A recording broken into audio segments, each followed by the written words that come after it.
Ինչպես այսօրվա ձեր ելույթում, առհասարակ դուք հաճախ եք խոսում եվրոպական արժեքներից և ժողովրդավարությունից, բայց ձեր քաղաքական վարքագիծը հակադարձ համեմատական է ձեր քաղաքական խոսույթին, որովհետև դուք այն պատգամավորներից եք, ով հաճախը ելույթ ունենում, պառակտող բնույթի ելույթներ ունենում։ Եվ հետևաբար այս համատեքստում առաջադրվելով որպես ազգային ժողովի նախագահ, ում գործառույթի շրջանակը ներառում է նաև խորհրդարանի բնականոն աշխատանքը, ինչպես եք պատկերացնում ձեր անաչառությունը և անաչառ աշխատանքը, այսինքն չեք լինելու բացառապես քաղաքացիական պայմանագիր կուսակցության շահերի սպասարկողը ազգային ժողովում, այլ ամբողջ ազգային ժողովի շահերն եք սպասարկելու։ Շնորհակալ եմ Տիկին Յուլիան, ես երբեք պառակտող ելույթներ չեմ ունենում։ Ես հնարավորության դեպքում փորձում եմ միավորող ելույթներ ունենալ, երբ որ հնարավոր չի,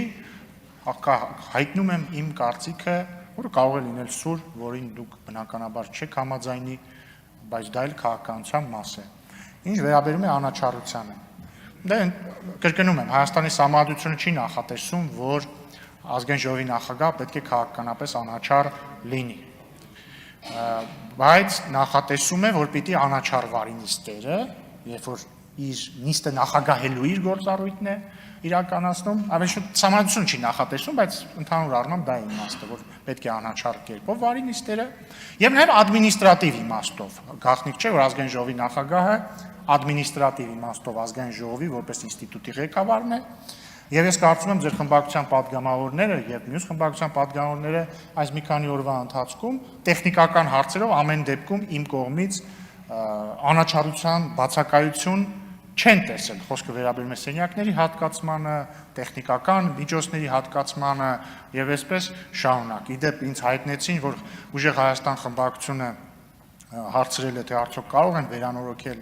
իրենց սենյակները, այո, կարող են, եթե ուզում եք վերանորոգել, վերանորոգեք, ես դեմ չեմ բացարձակապես։ Ես կարող եմ խոստանալ, որ երբ որ ես լինեմ այնտեղ, եթե ես լինեմ այնտեղ, ես կլինեմ անաչառ, ես կարող եմ խոստանալ, որ ադմինիստրատիվ իմաստով ես լինելու եմ անաչառ, բայց ես կարող եմ նաև խոստանալ եւ ասել, որ ես այստեղից հայտնելու եմ իմ կարծիքները, ինչպես եւ արդեն ասացի։ Շնորհակալություն։ Արձագանք։ Իմ հարցը ամենևին էլ չէր վերաբերում վարչարարությանը, այն բացառապես վերաբերում էր ձեր քաղաքական վարքագծին։ Շնորհակալություն, դե արդեն ասեցի, քաղաքականապես ես պարտավոր չեմ լինել անաչառ, իհարկե հաշվի առնելով,